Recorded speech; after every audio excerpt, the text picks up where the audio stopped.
week, that's what you said. Well, by the time she get there. All right, folks, we're jumping to another new tune. This is Will My Woman Be Home Tonight? With a title like that, you just got to have the blues, right? Will My Woman Be Home Tonight? All right. Now, this one, the key of D. And we're at 153. Jimmy plays this.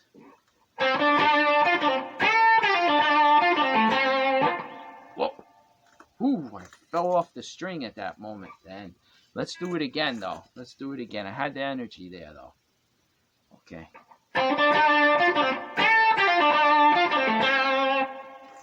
Let's do it one more time. I'm not feeling good. Let's do it one more time. All right, there we go. Will my woman be home tonight? You're wondering, right? What the heck's going on here? Here I am.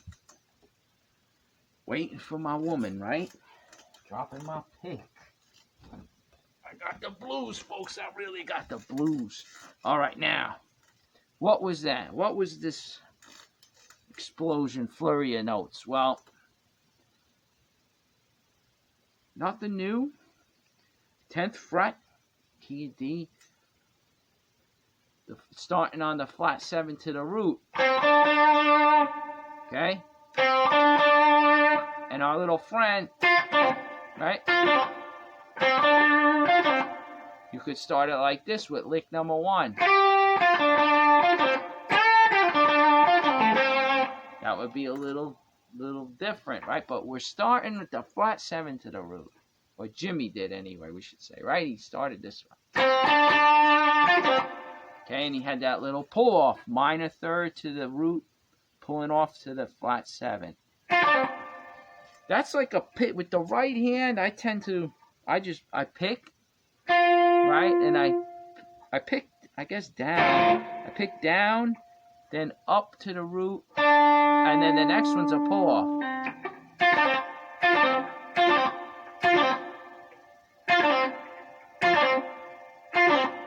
Yeah, that's how I do it with my pick, thinking about it. It's funny how you do these things without thinking about it. Now when I'm looking at it, my pick is in between those two strings. The minor 3rd is on the G string, right? And the root's on the D string. And my pick in my right hand's in between those 2 strings. And when I play the first note, the minor 3rd, and then I come up on the D string and pull it off, okay? So my pick is in between those 2 strings. It's a down, up. Now, maybe you do it the other way. Whatever, you know what it is, really? Look, Albert King, he's playing with his thumb. So I can't, I can't tell that man that he was wrong, right? No way. Greatest blues man ever lived. Right? He would play it with his thumb. Maybe even his finger. I'm not sure. I think just his thumb, though. I mean, so it's what is comfortable to you, And again, that goes along with your personality. It's like what you develop. I think Albert Collins, he tends to use his thumb too, and I think he uses this finger a lot. That's why I was thinking of that first finger being used. That's Albert Collins, I think, his style. And that's what gives these guys their uniqueness, right? Their sound, that's the flesh on the string. Gets a different sound than the pick, the plectrum, if you were in England, right? The plectrum. All right, so anyway, so we're not done explaining this whole lick, so let me get through. So you're doing the first part we explained, right? Now he jumps to the 12th fret on the G string. That's the 4th, and he bends it to the 5th. We've seen this before. Then he releases it and strikes it. All right? All on one string. This is all on the G string. 3rd finger on the 12th fret. You're bending it. That's the 4th up to the 5th again.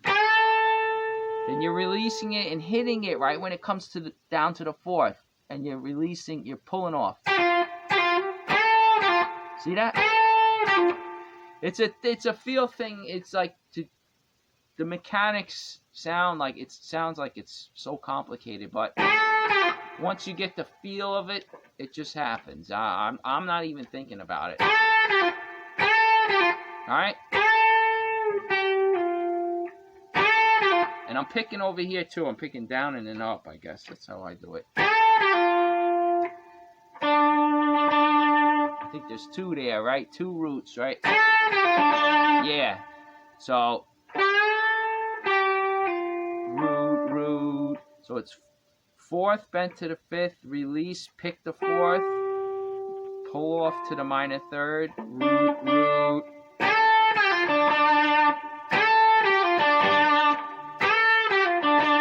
And then he plays, but he goes down to the fifth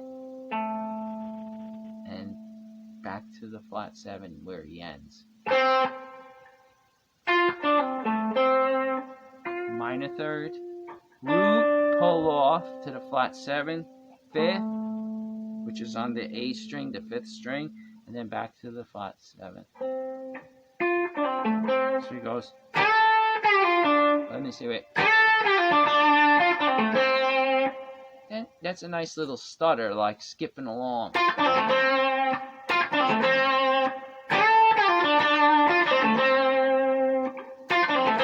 It's funny because these ideas, they become like you're rolling, like you're just like rolling like a wave, like.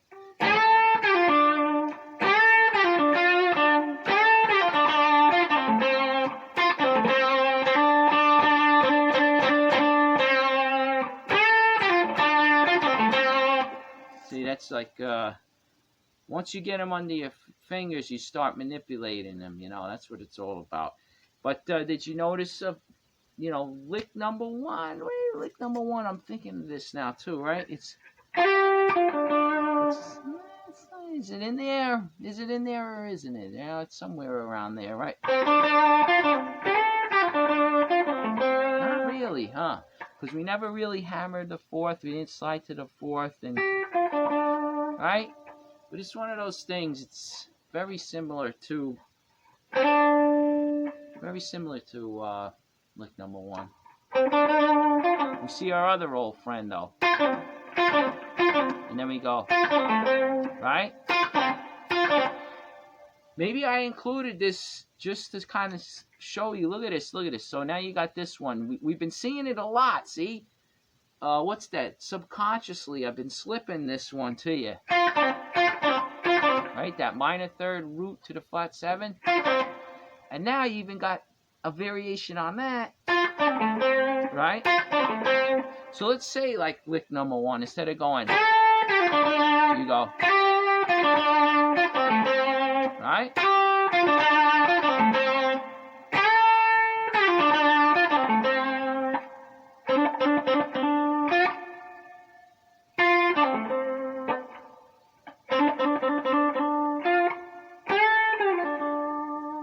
Yeah, so you play them around, front, backwards, flip them around, make a salad out of it, All right, so there you go. That was Will My Woman Be Home Tonight? And hopefully by the time you're working on that, you're wood shedding, right? You're experimenting, spending those hours playing it, your woman will come home.